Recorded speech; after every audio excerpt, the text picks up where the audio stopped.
Greetings, everyone, and welcome to the second session of Nordic Energy Storage. We are closing to the end, one more session after this. This session topic will be about energy storage technologies. And it will be focused on batteries and hopefully get your questions ready because we will have the panel at the end, so you can ask all your difficult questions to our great panelists. We will start this session with Annette Danielsson, who is a senior analyst at Wärtsilä, and she will be talking about managing complexity for a changing energy landscape. Let's give a round of applause for Annette.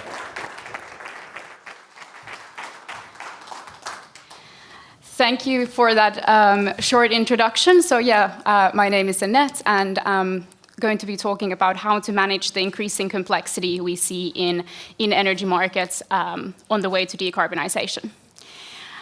I'm sure many of you are familiar with Wärtsilä, given our local presence here in Vaasa, but we also have a very large global footprint, so with delivered projects to over 180 countries, and our installed base makes us one of the top 3 players, both on the engine as well as the energy storage side.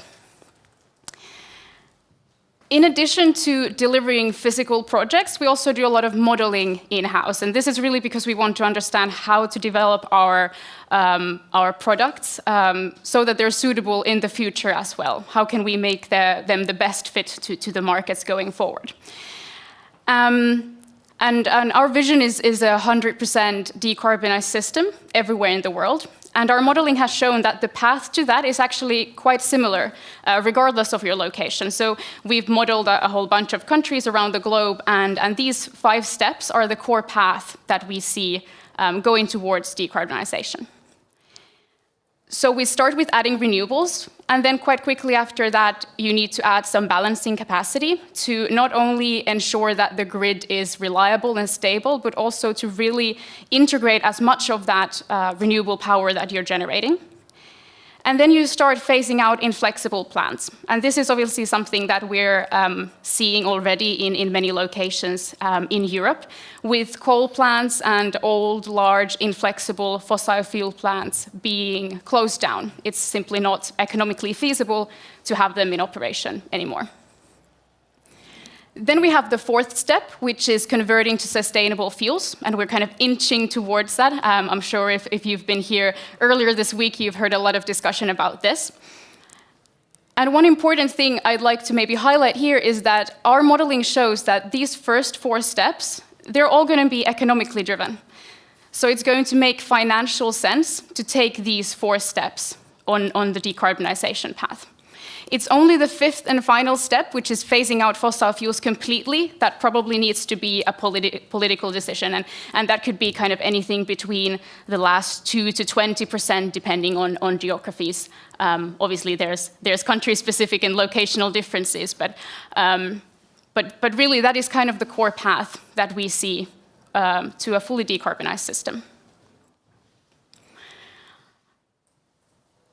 All of the technologies we need, we kind of see already at the market. Wind and solar as the new baseload, energy storage and engine power plants as bringing the stability and the flexibility, and then the sustainable fuels to fully decarbonize systems. Some of those sustainable fuels maybe don't make economic sense just quite yet, but they are things that we know and that are already there. However, the markets, when changing to this sort of electricity system, the system needs to change and the market needs to change. And of course, here in Europe, we've already seen quite a lot of this. The systems aren't as centralized before.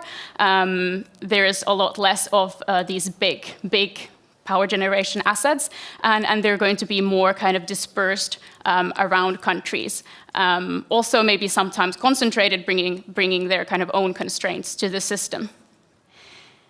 And this is really bringing also a lot more complexity into the markets. We see a lot of different sorts of products, how to manage these systems, how to manage them on the kind of national system level, but also how to manage your assets on the asset owner level.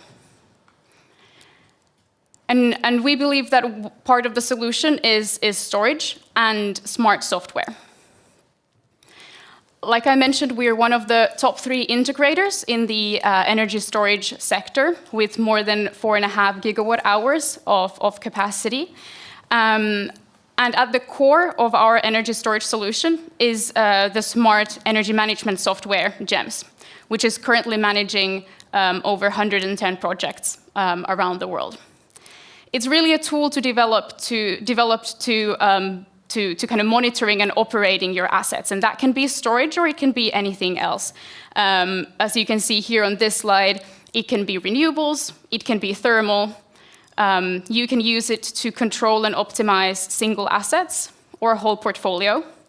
Or you can use it to operate a whole microgrid, for instance, in a captive way or on an island, for instance.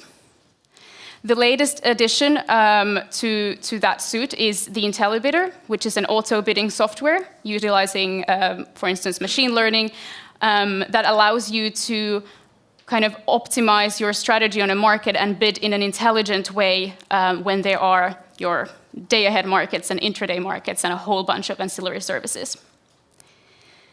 So what GEMS really does, it connects assets to markets.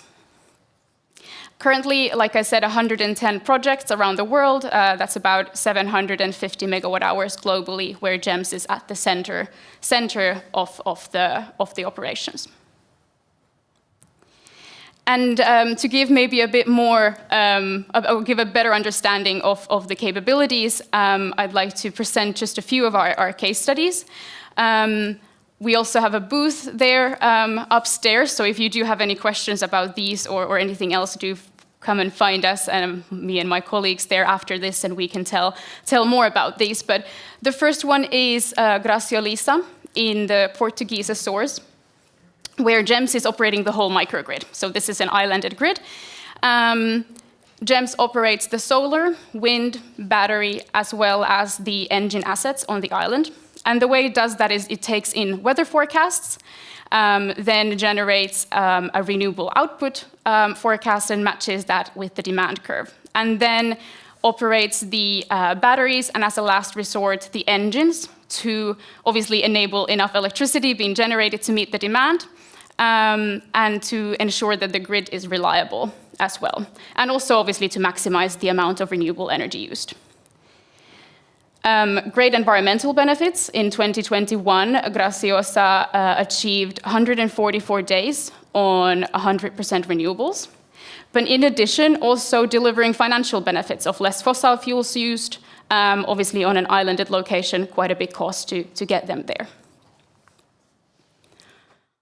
The second project is a bit closer to home in Netherlands.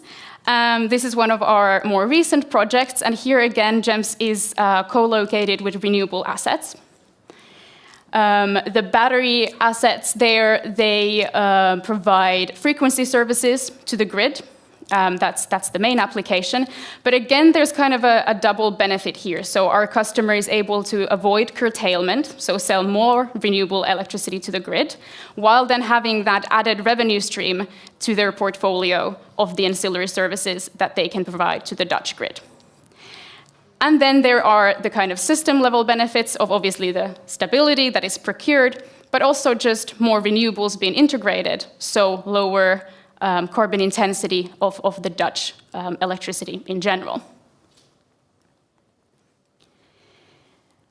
And the final project I'd like to briefly mention is one in the UK. This is maybe one of my personal favorites, if I can say that, because it also touches upon another really important topic when it comes to fully net zero systems and that sector coupling.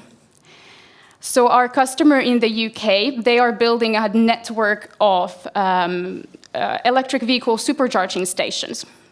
And there's obviously a lot of conversation about the stress that EV charging can bring to grids in the future, especially maybe in locations like big cities where the grid can be quite constrained already.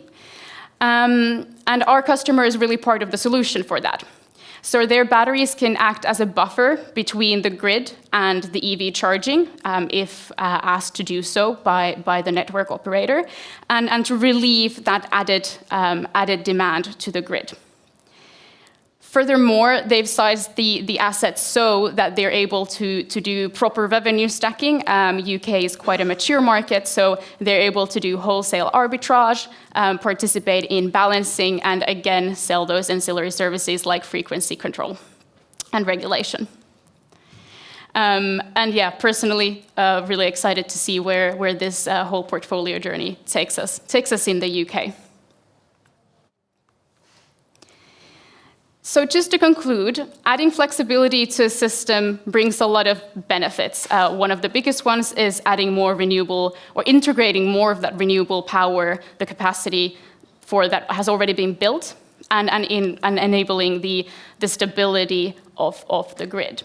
And I think that I'm maybe preaching to the choir when I'm saying this at an energy storage event, but obviously storage is a big part of that solution. But I think one thing also important to note that it matters how you utilize those assets. So with all of that complexity, either through the 3 projects just presented or just thinking about maybe the Nordic context, next year changing to 15-minute settlements in the markets, it's really important to keep your assets relevant and to ensure that those assets that you've already invested in, that they're going to be able to operate in an optimized way no matter what happens in the market. And we think that smart and secure software is a major part of that, and something that we really need to focus on, maybe even more so going forward. That's all I had prepared for today. Thanks everyone for listening. Like said, we're there at the booths and obviously going to be here for the panel discussion also in a few moments. So happy to take any questions either then or at the booth. Thank you.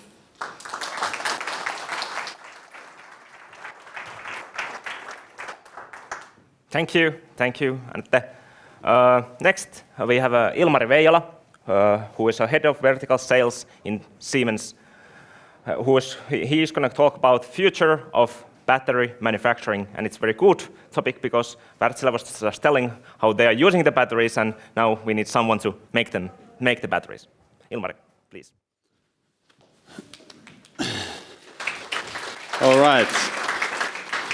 Thanks a lot for the introduction. I really got to update my picture. It's from 10 years ago when I was looking young and pretty, but now the situation has changed just a bit. But yeah, as said, I'm the head of vertical sales at Siemens Osakeyhtiö. So I'm basically responsible for all end customer sales in the region Finland as well as the Baltic countries. Estonia, Latvia, Lithuania are a part of Siemens Osakeyhtiö as well. And the topic for today, as mentioned, is the future of battery manufacturing. And I'm going to be speaking about a concept that we call the digital enterprise. Basically, the same digital enterprise concept applies for any discrete or process manufacturing facility. But today we're going to have a look how it helps the identified challenges specific to battery manufacturing. So for this industry vertical, what are the key challenges and trends that we have identified at Siemens? Basically, there's a hugely, fastly growing demand. It's a competitive market, a lot of new players, agile players, innovators coming in, highly innovative industry driven by the ever-increasing consumer demand. And the production processes are relatively new still in terms of industrial manufacturing, so they are quite complex and new processes. So let's keep these 4 challenges in mind, and hopefully after the presentation everybody has a better idea how the digital enterprise concept can help to solve these challenges.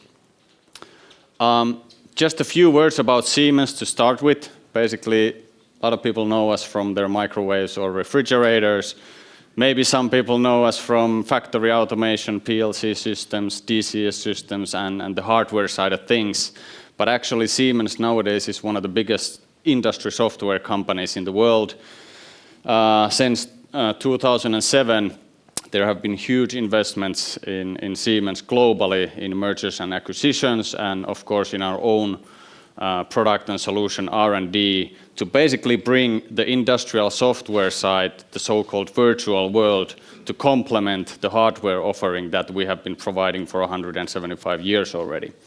And the digital enterprise, it's all about merging these two worlds together and creating this continuous, never-ending data loop between the virtual world and the real world. So if we dig a little deeper, how to set up this continuously evolving data loop, we are in principle talking about 3 different types of digital twins. We have the product digital twin, meaning what you are making in the factory. Then we have the production digital twin, how you make that product. And finally, the third one, we have the performance digital twin. So basically data that the factory production and the product itself is continuously accumulating. That data model basically reflects how the real world production and the product works over the life cycle of those areas. Of course, cybersecurity and our service offering are also an important part of this digital enterprise concept. So if we start with the first one, the product digital twin. Basically, the idea is that nowadays, using modern tools and simulation software, you don't necessarily have to build so many physical prototypes. You're able to test a lot in the virtual world. So basically, when we talk about battery cell manufacturing, simulating, testing out the electrochemical composition, the reactions that happen there, and this testing and validation through simulation, it allows you to scale up a lot faster. So taking the product from chemistry to scaled up production faster than before.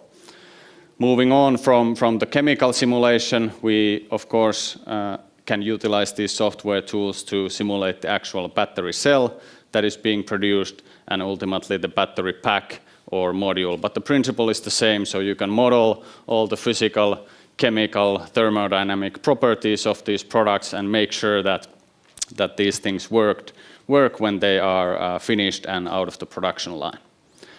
That's the product digital twin. Then the second one is the actual production, so how the product is made.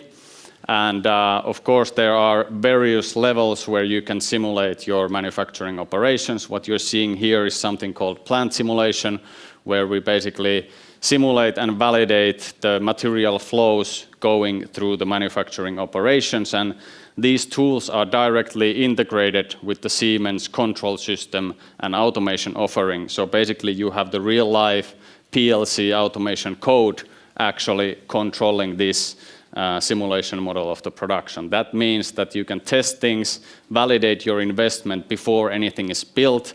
It even means that you can start training your operators using these simulation tools before the factory is even built. Again, meaning faster time to market, faster ramp up of 100% production at your manufacturing facility. And finally, the third one, last but not least, the performance digital twin. So basically meaning the real life production and the product, all the automation and motion control that is related to it, manufacturing operations management systems, MES systems, all integrated coming from Siemens. And with tools nowadays, we are able to connect these devices, connect these networks, and accumulate huge amounts of data from the production itself, take it to the cloud or any IT system for that matter. So you have a data model that represents how your production is actually working. And that's something that we mean when we talk about the performance digital twin. A couple more words about this. Basically what enabling the performance digital twin means is that you have to integrate your operational technology network, meaning the production automation systems. They are coming closer to the IT area, and the Siemens offering in this OT-IT convergence is a platform approach. So basically, starting from the automation field level, control level, that's the usual stuff. That's our core business. But how to connect those devices, legacy devices, Siemens or third party, any factory is full of different types of equipment from different eras.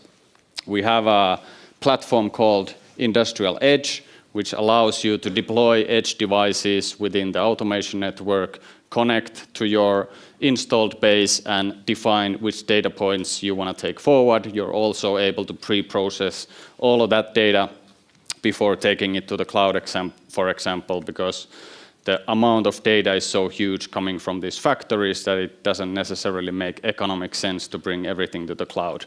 The industrial edge actually also provides you an IT platform where in the future you can deploy software, analytics, whatever applications you can come up with directly into the automation network, close to the production, helping the operators to react to different kind of circumstances happening at the factory.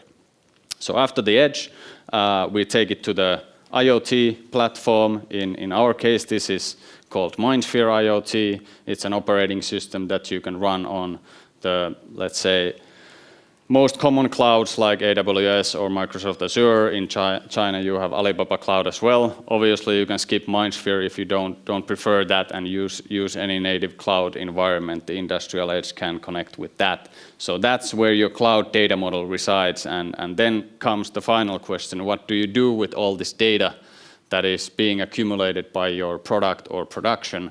And basically, for this kind of application development, for analyzing the data, for creating visualizations, different kind of tools for the operations and maintenance, we have a platform called Mendix, and this is all about low code. So the idea is that in the world today, there's already a couple of trillion lines of code being written, so it doesn't necessarily make sense to start writing your own applications or own programs.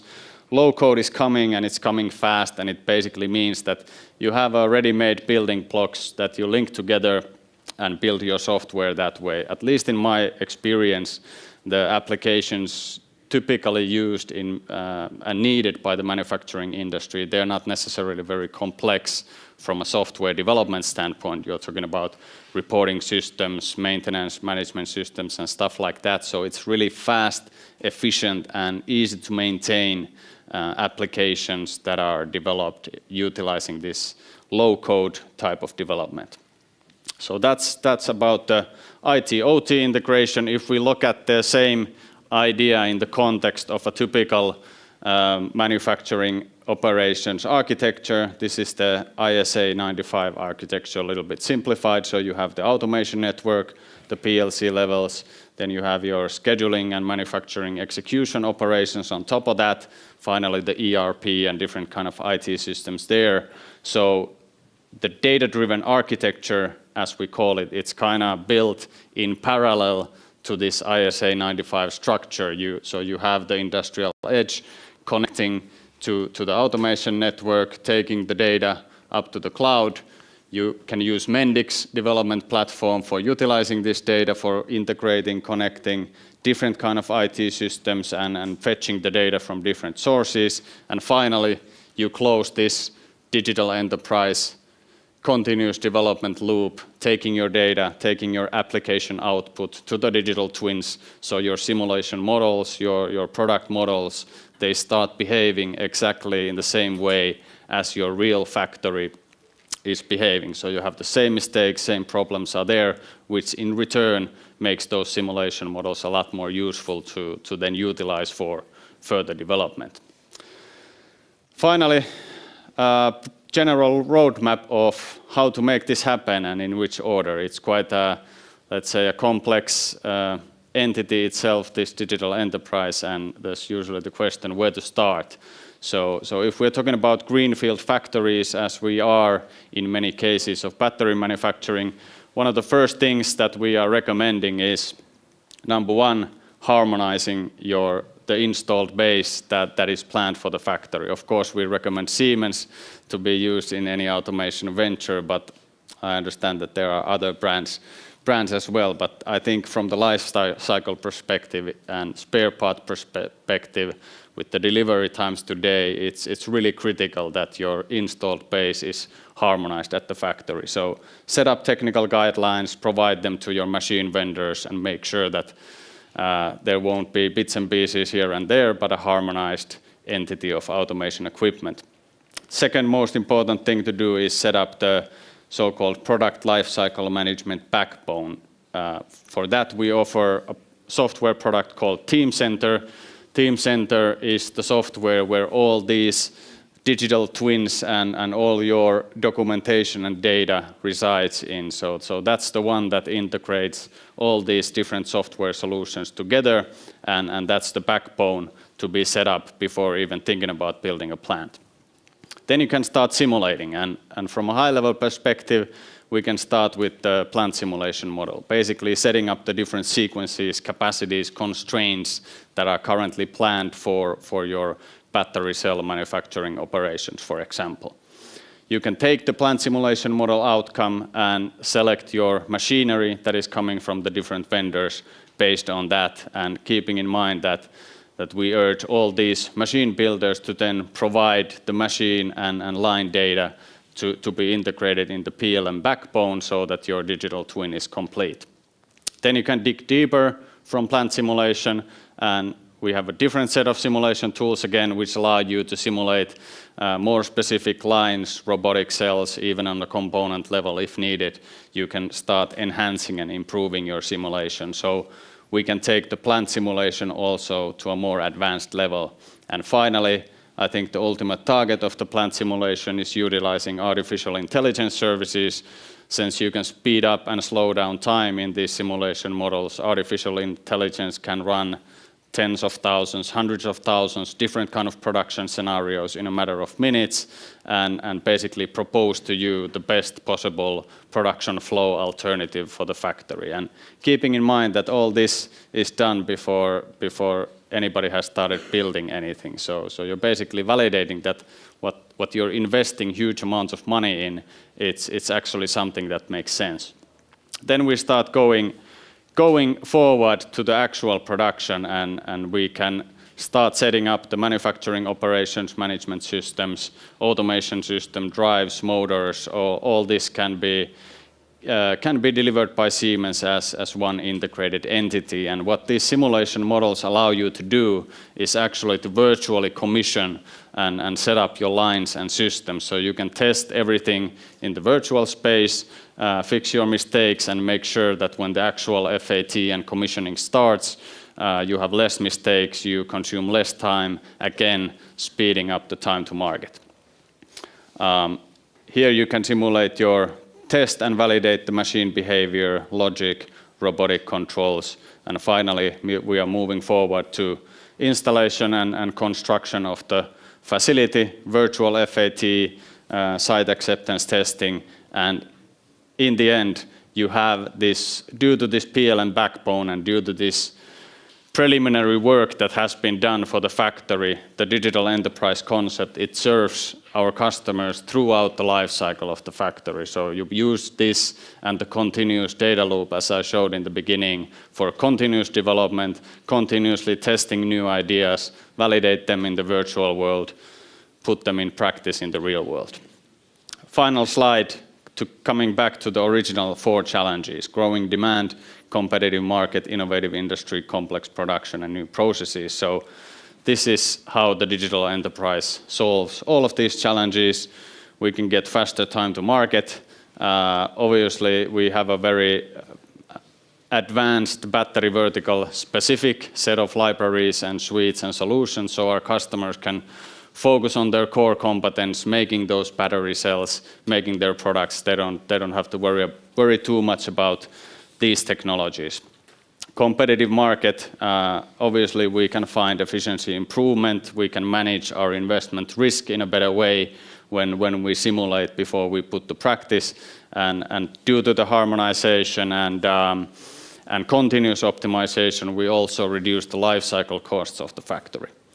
Flexibility is key, so since the industry is innovative, new solutions and products are continuously needed, simulation and digital enterprise offers you a set of tools to allow for this flexibility and focusing on delivering the best product possible to the end user. And finally, making sure that the quality is top-notch. Due to this continuous optimization, continuously coming up with new ideas, we can make sure that the quality is up to par and even more, and make sure that the factory is not static, but over the life cycle, we continuously make the manufacturing more efficient and improve those things. That's it about digital enterprise. Thanks a lot. And we're also there upstairs at the Siemens booth. So happy to take any questions now or later on at the booth.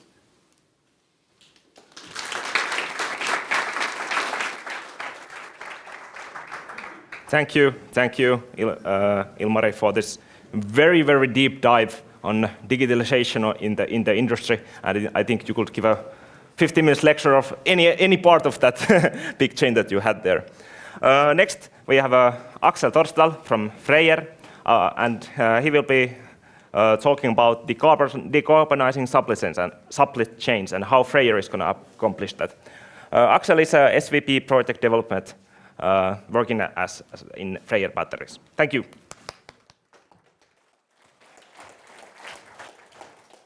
Thank you. God eftermiddag. How are you doing on Friday around lunchtime? Yeah. It's great to be here, so thank you so much for the invitation. My name is Axel Torsdal. I work for FREYR Batteries. I'm a Norwegian. I'm normally based in Oslo, so I have the pleasure of traveling to Vaasa for this event, and I've been here several times already. And it's always a pleasure to come to Vaasa. So thank you also for this opportunity to present today what FREYR is trying to achieve in Finland, in Vaasa, and a little bit history about our company and where we are going. And afterwards we can have a chance to talk.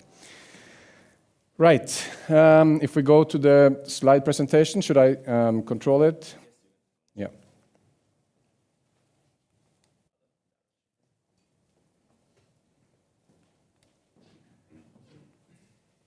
There we are. Thank you. Okay. So what is FREYR all about? What kind of a company are we? We are an emerging company that want to produce battery cells in the Nordics. It started in 2018 as an idea for some founders that say, hey, we could do something in Europe to produce batteries. But the players we are up against are very large, and they have been established already for many years. Most of the batteries, more than 90% of batteries today are produced in Asia. They come from actually 3 countries mainly. It's China, South Korea, and Japan. So you cannot think small, you have to think very big if you're going to succeed. And we thought there are some things that we have in the Nordics which are quite helpful. We have access to clean, renewable energy in abundance, and our idea started in Norway. We have a lot of hydropower, and at a lower cost actually than you will find on the European continent. And this goes a long way the same here in Finland. So we wanted to leverage Norway's abundant and low-cost renewable energy as a starting point. Also looking into minerals, which I will come to in a moment. The next thing, we have to do this fast, is what we said. We need to do it fast because others are already operating, and this electrification is going super fast. And there will be a few winners, we believe, in the market. So we are moving fast with high speed. And we also need to think big, inspired what is happening when you read about the Tesla gigafactories or what Northvolt is doing in Skellefteå. These are not small factories. And there will be some very big market shares. So we said we have to move fast, and we need to think big and have big scale. So you will often hear, when you meet FREYR presentations, you will hear the words sustainability, speed, and scale repeated, and they are very core to our business strategy. So where are we now, and how did we start? We are a quite young company, starting in 2018, we were listed on the New York Stock Exchange, actually July 2021. It was a fantastic opportunity. We did one of those SPAC mergers, which some people may know about, a special purpose acquisition company listed on the New York Stock Exchange, so that this is a great emerging technology company. We would like to merge our pool of cash with FREYR. So effectively, we were able to finance in one go $700 million as a starting point for what we are doing. That is, of course, a turbocharge to kind of getting on the path to this idea. So that was a very important event happening July last year.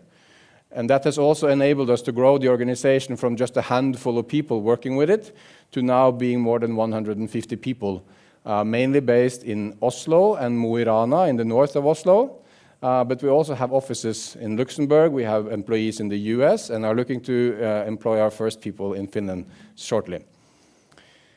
Now we are already in 2022, and what else has happened? So late last year, we did a cooperation, a partnership with Koch Strategic Platforms, that is a subsidiary of Koch Industries, which is one of the largest private companies in the US. They said, we need to pivot into more renewable energy, and they wanted to partner with us. Koch is also one of the largest private investors in Freyr.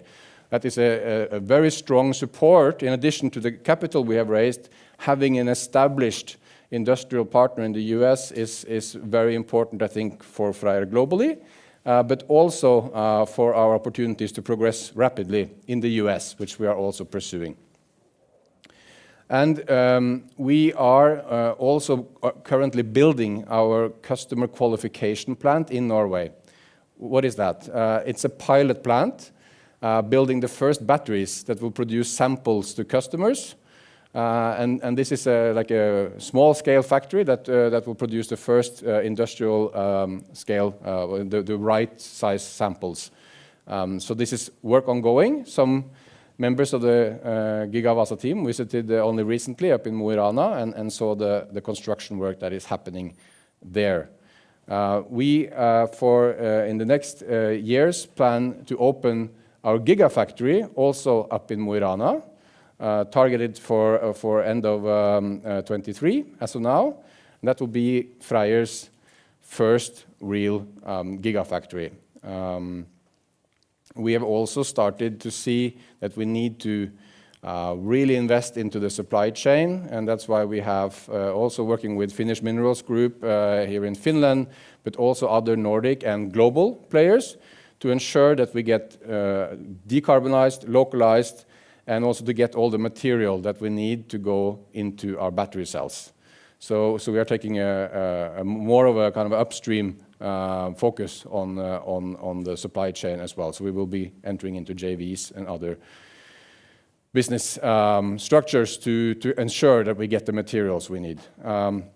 Then we have said that we will get to quite large amounts. We have announced a 43 gigawatt hour ambition by end of 2025, and we are looking outside of Norway. So obviously here in Finland is one of our key anchor projects together with the US, and we have opportunities for expansion also in Norway and other places. So we are working to develop that. In Vaasa, we have submitted already our environmental impact assessment program.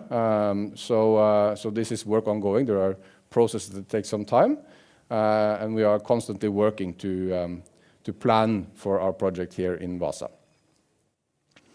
And there you go. These are enormous capital projects, each individually. They require a lot of capital, a lot of competence, both for engineering, designing, and constructing these projects, but also when they operate, they need a lot of competence to operate well. And that is coming back to Finland, and this is also one of the things that we have found when we have been looking here in Vaasa. We have found abundance and access to renewable energy, but we have also found a strong historical competence and a very skilled workforce in other adjacent energy industries.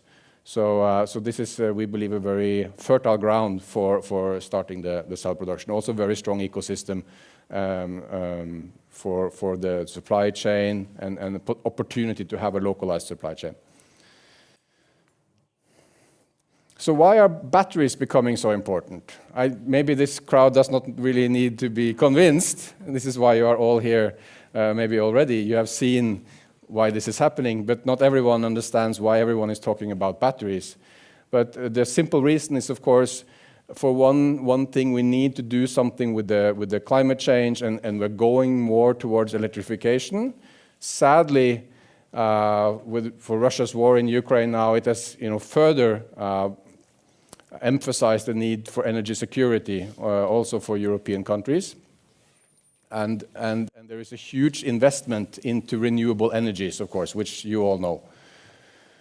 So, since the sun is not shining all the time, unfortunately, and since the wind is not always blowing, the big question is, could we not store the energy somehow and use it later, either when the prices are higher or when people need it the most. And there are numerous ways of storing energy, of course. We see that batteries are emerging as the most flexible and cost-effective solution to that.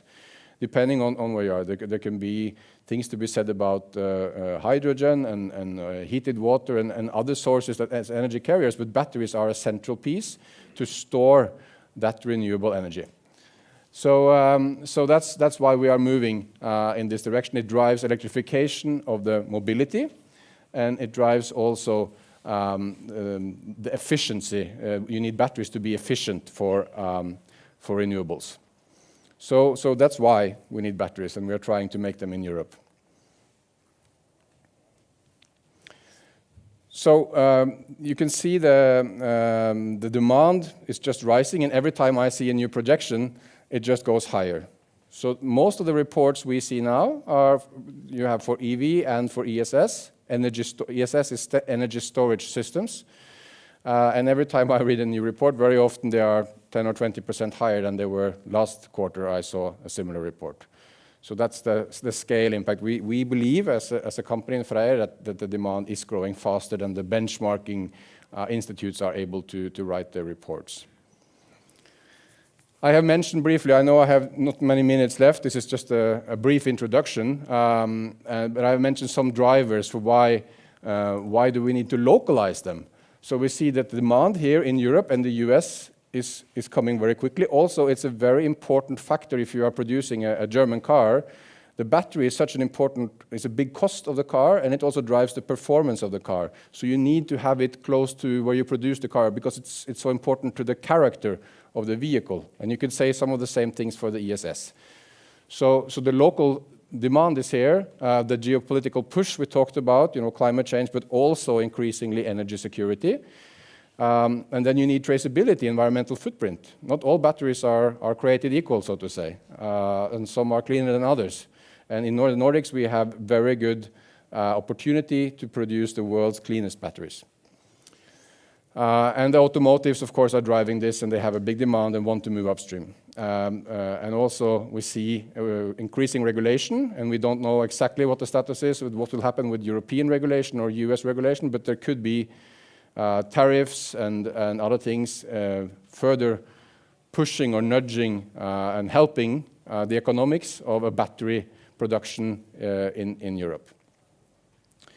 So we are developing a Nordic and a European battery supply chain, looking at where are the minerals, how can we, together with our partners, develop the precursor materials, the cursor and the cathode and anode material locally without shipping it too far and without shipping it from one part of the world to processing and refining in another part and then to a third part for packaging and then back to the cell factory. We need to look at this overall because the cell factories are so large that they can in themselves give rise to separate production of raw materials or precursor materials. And we are targeting, as we say here, responsible sourcing of raw materials. Finland is an ideal example, I think, and we must have labor conditions, which is something we can be proud of in the Nordics. That is not always the case in other regions. And we have to look after also the water consumption and the impact of our activities. And overall, this will reduce toxic emissions and waste. And let me just finish on the note that we believe that we are able to reduce the CO2 footprint of production here in the Nordics using the technology we are basing on with more than 80%. Based on there are four ways that we can get there. We have a net zero cell production philosophy based on the technology provider that we are partnering with, 24M, which is a much more efficient way to produce batteries than the existing methods. We are looking at the active material production in Norway Nordics, using again renewable energy to produce those active materials. That's quite an energy consuming activity. And then further strengthening the Nordic ecosystem of the additional supply gives us another 15 kilos per CO2 per kilowatt hour. And then finally, the packaging and recycling of the batteries can happen in a different way, bringing us down to a much lower CO2 footprint than conventionally produced batteries. So this is a journey that we are beginning, and it's not easy. We all have to work together to achieve it, and the market is now scrambling to find who should do what. But the CO2 price is rising. That could create also further stimulus and making the economics further interesting, and we believe that will help us. So that's why we have to move fast and with scale to be sustainable. I have one more slide, but I know I'm out of time, so I will stop there and just thank you so much for your attention. Thank you. Thank you. Thank you. So thank you, and we will be probably would be like to hear more of you, and shortly we will on the panel, because we only have one more talk from Jyri Kyläkaila about electronics and software in batteries and electric vehicles. Jyri is a managing director in EPEC Oy. Thank you. Yes, hello everybody. Nice to be here and talk to you about electronics and software. So let's see if I can start this presentation. So first of all, maybe you all don't know about EPEC anything, but we are part of world's leading forestry machine company, Ponsse PLC. It's a publicly listed 750 million euro turnover company, and we are a part of it, and we are developing new technology for Ponsse, and currently we have over 150 people with approximately 120 engineers and software engineers working in the company.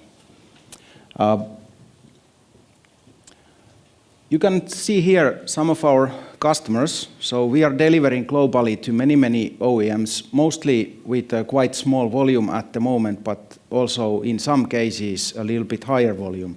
And our customers are typically off-road vehicle manufacturers and also some commercial vehicle manufacturers, depending on the case. And it seems to be that this electrification is speeding up really fast. So many of our customers currently, we see it very well, because when they start, when this kind of companies start to electrify these kind of machines, they need more electronics and software. What EPEC is actually doing and delivering to companies, here is some examples of the products that we do. We are manufacturing also in Seinäjoki, Finland, and now we are building also a new greenfield factory with automotive quality to produce electronics and software in Finland. And we do displays, telematic units, control systems. Also for future electrified vehicles and machines, we produce these PDUs, what you also have typically inside traction voltage battery in car or in a off-road machine. We also released this year first this automotive level battery management system to manufacturing for one customer, and then we are also focusing on autonomous systems. And what's the same in all of this is basically the software and electronics you need to use as much the same as you can, but it's very complex. Next, I wanted to show you a little bit about where the industry comes from and where the industry is going. Because if you look at the last 40 years perspective, in 1980s, the machines and vehicles were really mechanical. In the cars, you had carburetors, and maybe the ignition systems in the cars was only digital system that time. And then in the early 2000 companies, if we look at the off-road machines and this kind of vehicles, the digitalization came to control hydraulics first. And then after that, nowadays, if you take, for example, our parent company machine, Ponsse Scorpion Harvester, there is more code lines in the software than F-35 fighter plane has. it's really complex. So, and for the operator, it's not complex. It feels like it's your hand what is touching the tree in the forest. And this is something that we see that this increased amount of electronics and software, it enables the significant CO2 reduction because you can control the machine more accurately and use the energy as well as you are able to. So it's really something that is coming, but it's not so easy because it also is very complex. Here's one example. This is not directly linked to the electrification, but it's always so that it's not only the electrification or only the battery. The manufacturers also invest simultaneously when you can electrify, make, for example, full electric machine. It's easier also to increase automation then. Because if you make an autonomous machine, it makes sense to use batteries because you don't have the cost from the operator at that time. Then you can more easily, without salary costs, you can operate, for example, farming in the field. That in the future, many actions in farming will change most likely. But we have released, this is one example system, it's in the production and it's saleable for customers can order it, it's active crane. So traditionally when you use this kind of boom here, the operators were used to control all individual hydraulic cylinders. So it's very complex for the operator. But nowadays, active crane, it includes very advanced mathematics and you only control the tool. Even almost any one of you can use this machine and pick up the tree and put it to the forwarder. So this is something that automation can do. Inside it's very complex, but for the operator it's really easy. And if you look at the electrification, I took one of Frost and Sullivan studies here. It seems to be that if you look at this roadmap, it's the same as on the Freyr's presentation, that the volume will increase in every presentation you see.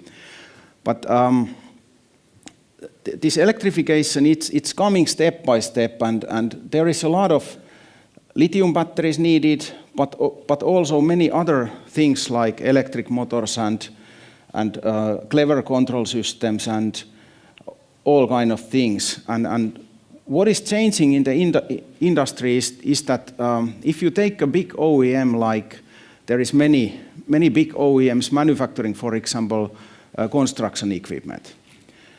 They are full of engineers focusing on mechanical and hydraulics. And now when you shift to electric vehicles, you need to change the know-how in the companies to software and electronics. And it's a really big change. You don't do that so easily. And it also takes time because the safety is one key element.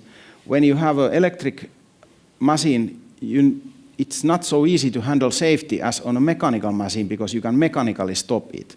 But when you have electric motor, it's not so easy to handle that. Then about batteries, electronics and software in batteries, we are talking a lot about battery cells, and that's the highest value. The cell is the highest value typically, especially in full electric, like an electric car. The cell is the highest value. But if you look at the battery bill of material cost, then the second one most probably is the electronics inside. And nowadays, if you take a modern traction voltage lithium battery, it doesn't work if you don't have electronics and software inside. And the software controls all the safety functions, and this is very complex because software needs to be very reliable and redundant and everything. It controls also the thermal management, charging, discharging, vehicle communication, how it works, interfaces with the vehicle, and there is a lot of things to consider, like the lifetime. Because if the machine is used, for example, or off-road vehicle is used in very high temperature environment, let's say Latin America or Africa, the battery lifetime may become very short very quickly. And on the other hand, if you take it to very cold, then you might have a lot of problems also in that case if it's not used all the time. If it stands still for a long period of time in very cold, then you might break down the battery. And for that, you need to have quite extensive electronics also. And this is something that when we think about these huge investments coming, we must remember that it has a huge influence on many areas. Not only building the battery factory, you need to change the know-how inside the companies and do other kind of things. But here's one example of, we already have once made this battery management unit, and considering the size of our company, of course we are part of very big publicly listed Finnish company, but these kind of development projects are really big. I think we used here 5 million or 7 million euros to develop such a small PCB. So that gives the scale that this is not so easy for companies to do these things. But I think I was a little bit ahead of time. This was my last slide, so now I can also answer if anyone has any questions. Let's give a round of applause. Yeah. I'm sure that many of you have questions, but let's start the panel discussion immediately, so you can stay actually. We'll just bring chairs on the altar, and I would like to re-invite all our speakers here.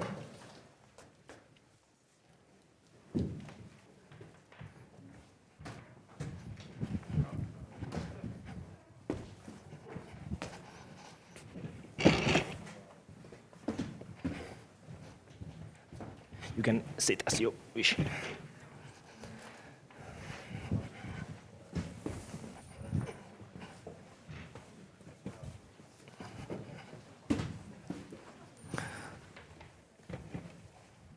You can sit as you wish.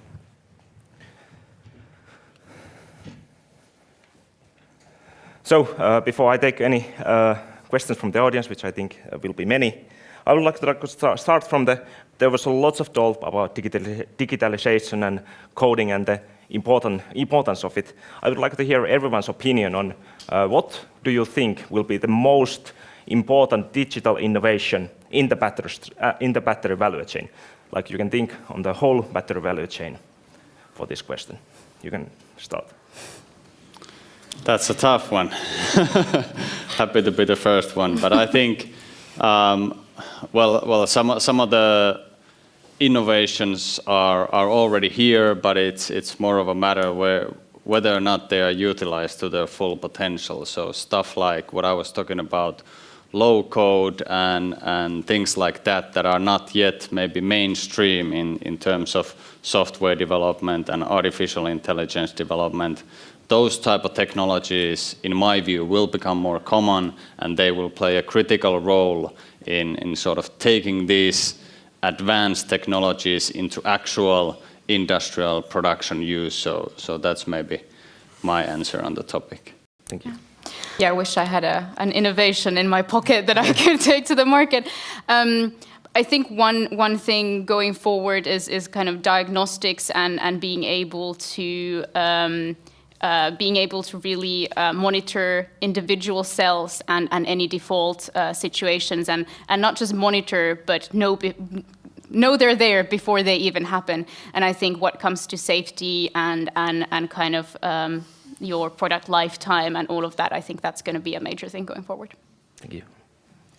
Yeah, for us, I think we need to look at how much raw material are we using and what do you get out of it. So how much effect, how much power per kilogram can you put into the batteries? What is your CO2 footprint? So I think that what we're all striving to is to get more using less resources.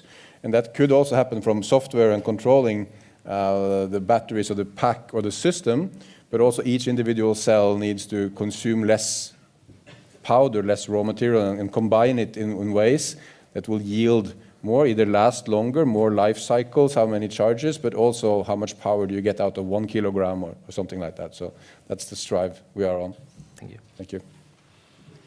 Yeah, I think the digital innovation, from my point of view, is related to how we use the batteries over lifetime. We manufacture it, and we can I think companies can manufacture those in very efficient way. But then, if you can improve with digitalization the use and the whole lifetime of the of the battery, and then we can also save a lot of CO2 later on during the use of the batteries. Thank you.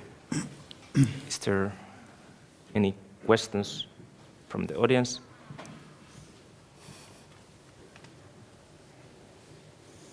Still quiet, so I will continue asking. There's a definite need, like you have all these digital solutions in the mind. I come from the education side of this basically battery industry, and what do you think are the most crucial skills that the future workers in the battery industry need? Of course, you have your own point of view, but I would like to really hear it from you. What do you think will be the most crucial skills in the battery industry going forward? Well, I think in general, as you were saying, Axel, that Finland is an interesting area because some of the talent is at least here, but I see a big challenge, or at least I'm hoping that the talent remains here. And I think in general, the most important thing is that we have an educated workforce that is capable enough to make this shift happen and build this battery value chain in Finland, but definitely these digitalization technologies play a big role, like utilizing these modern platforms and learning how to low code and data analytics and stuff like that. And that in turn answers the first question as well, how to speed up the adoption of these technologies in the industry space. Industrial companies are typically relatively conservative, in my opinion, but I think the generational shift and retaining this talent will in turn speed up the adoption of these new things. My own background isn't in engineering, but I think, and also kind of maybe going back to the topic of my presentation, that complexity that we see in the market and what we see in not just in the energy sector, but others as well, but kind of the very fast pace of change we're seeing, just really soft skills. How do you adapt to that? How do you kind of keep educating yourself? You get some base level, but how do you then keep operating in a market or in an industry that changes at the pace we're seeing? I think that's a really important thing already, but definitely going forward as well. Yeah, I completely support your point. And I think the Nordics, of course, are very well suited in that respect, already having a competent and well-educated workforce. Also in the production plants that we foresee, we need to have a very independent people that can solve a problem on the spot, can think for themselves and act, which is something that matches well with the Nordic culture, I think, rather than having just operators that get the message and so it's not so we need a competent workforce, whether that is in IT or it's in process engineering or metallurgy. There can be different competencies, but we think the soft skills are going to be very important to help drive this. Yeah, and maybe I could add here only the quality. That's a major thing, no matter what you do. It's if you manufacture batteries or electronics, you need to have or even in software, you need to have a good quality, and that is something that we need to really improve and continuously, especially when everything comes so complex. We want to make lighter batteries, and you have less material thicknesses and high risks, so quality comes into the game. Exactly. I mean, if the scrap rate when you're producing cells, the most expensive thing you put into them is the raw material. And if for some reason they cannot be used because of a quality fault in the foil, separator foil, or in some minor part, then it will be scrap. It could be recycled and put back in, but it's very energy and resource consuming to recycle it. Yeah. So the quality is, of course, paramount. It's super important. Thank you for the wonderful presentation. My name is AGK. I'm a doctoral student at the University of Vasa. So my question goes to Axel Freyer. My question is on the sustainability of supply. Do we have the battery materials, are they finite or infinite? Is there any projection for the lifespan of the supply? And will there be a diminishing returns when we keep mining for the materials for production of battery? Has there been any projection, just as we have done in fossil fuel, that within a given certain number of years, these materials will run out? Do you put that into consideration when developing your company? Thank you. That's a very good question on calculation or whether it's finite or not. The mineral resources which inevitably go into batteries are by definition a finite resource. And I have not seen, just to take that question, I have not seen projections myself, like how much can you mine. Of course there are charts about how much iron ore or lithium there is in the world available, but I haven't seen projections on that personally. That's something that we need to kind of develop. One of our main targets is to recycle as much as possible, of course. First of all, make sure you have long lifespan, and when you need to stop the usage, you need to recycle the materials as much as possible. There are many initiatives ongoing in that field as well. It's critically important.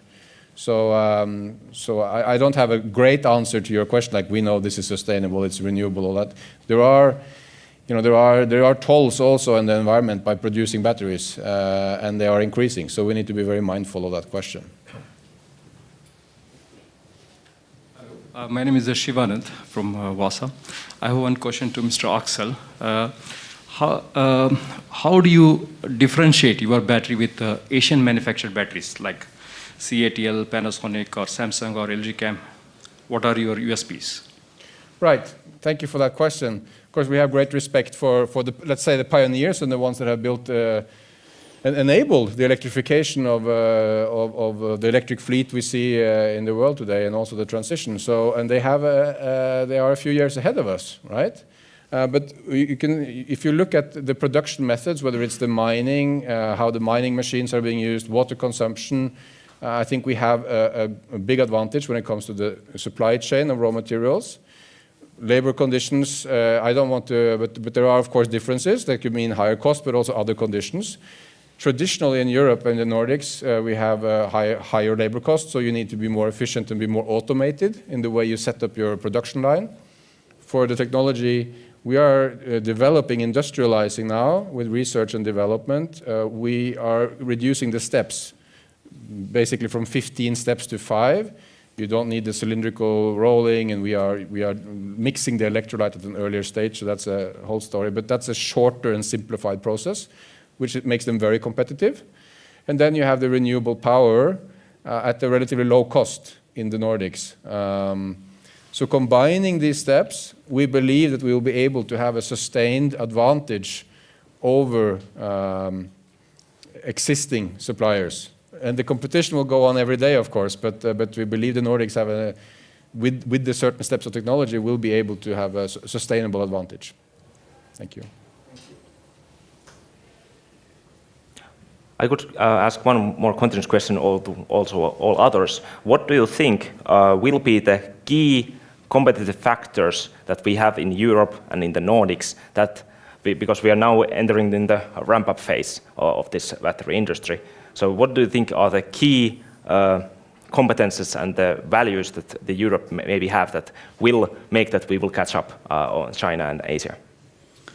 Well, if I start, maybe not thinking about the Europe as a whole, but in Finland, I think the situation we have in Finland with the mining operations, with the cathode, anode material production being set up, eventually the battery cell production, and then the EV battery packs as well. So we have the entire value chain for this type of production within the boundaries of one country, and that presents us with a significant logistics opportunity in terms of efficiency.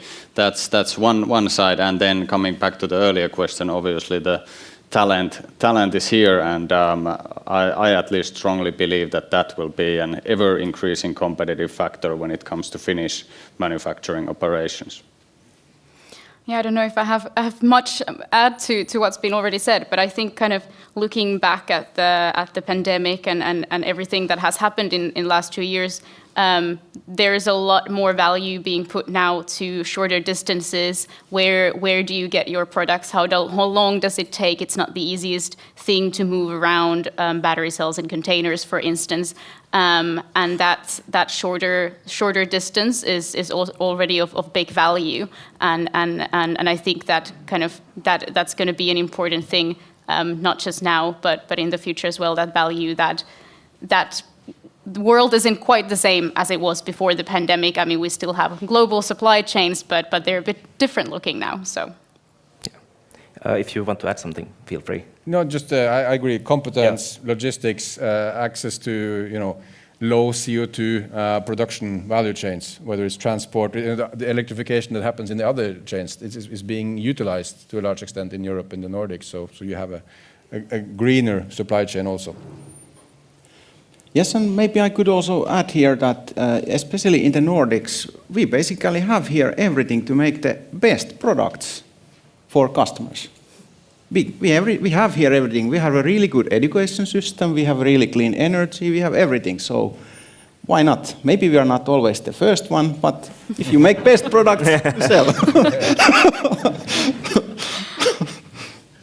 have another question. For the battery, lithium carbonate or lithium ion is the main raw material. Today, if you're looking at the trend, maybe September till today, the price has increased more than 5 times.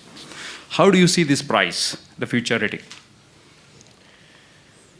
Well, I'm not a trader or an expert. Of course, the price has gone up. We see gas prices going up, everything is going up. Sometimes they come down.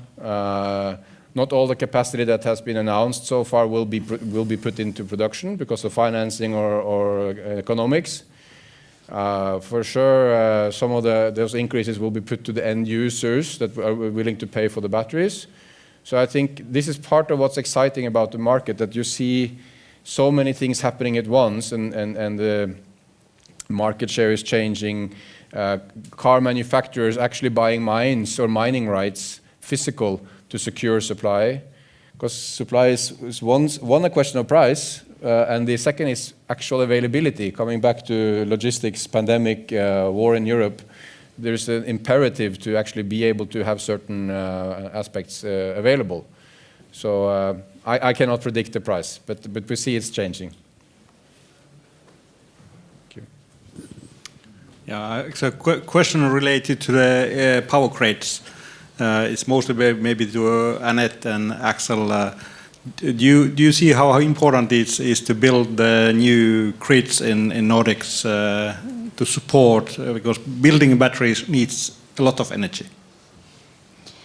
Yeah, maybe I can start. I think that's a really good and a really important question. I think that's probably quite locational as well. I mean, the grid is better in some locations or in others. I know in Finland there's quite a lot of will to keep Finland as one bidding zone and make sure that, especially on the transmission line, that's there.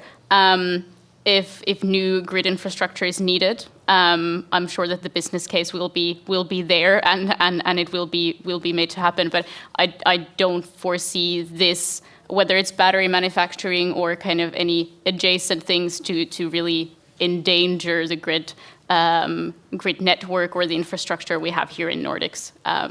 So yeah, I'm sure that any necessary investments are going to be there. Yeah, in Norway we based the first gigafactory close to the waterfall in the northern parts of Norway, which is slightly off there are 4 zones in Norway, so you have a lower price because of the transfer capacity is limited.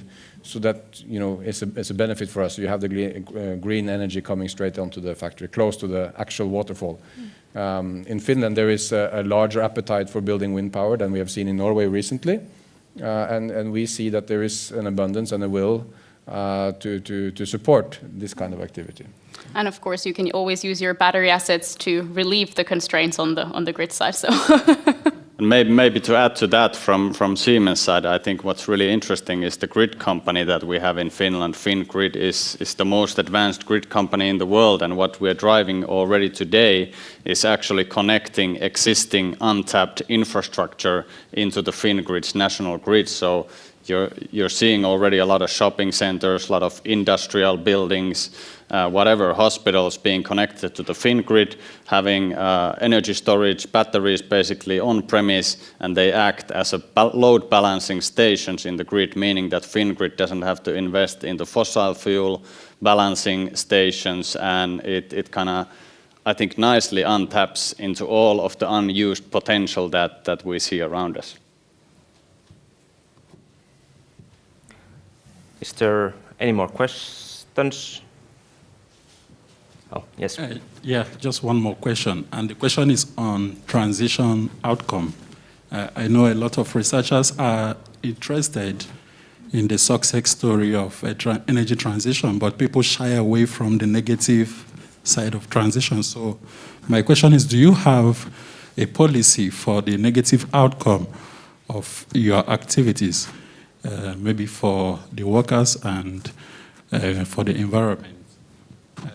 I saw a documentary on Samsung. Their production has some impact on their workers, and it took like 10 years for the issue to be resolved. So as an emerging energy ecosystem, which the battery is, have you started thinking of a policy that guarantees that when there is a negative outcome from your production, that it will be covered adequately? Is that a question to me? Yes. Yeah. Well, it's a very important question. We are trying to learn how to make batteries in Europe. We are still, that's the hardest part. The most difficult, the easiest would be not to try and leave it to others.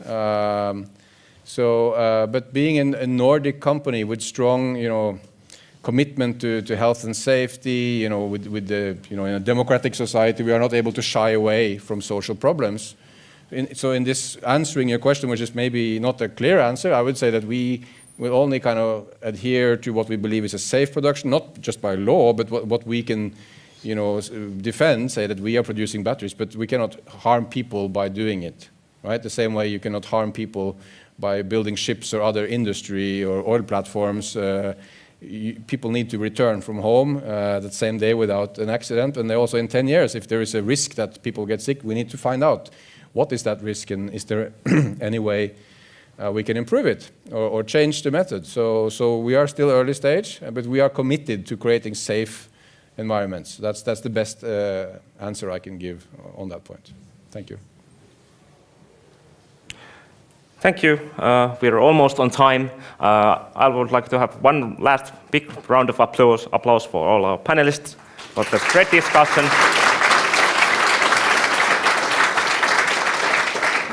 And I would like to end our session. Thank you for participating, everyone. We will see in 45 minutes for the last session. All right.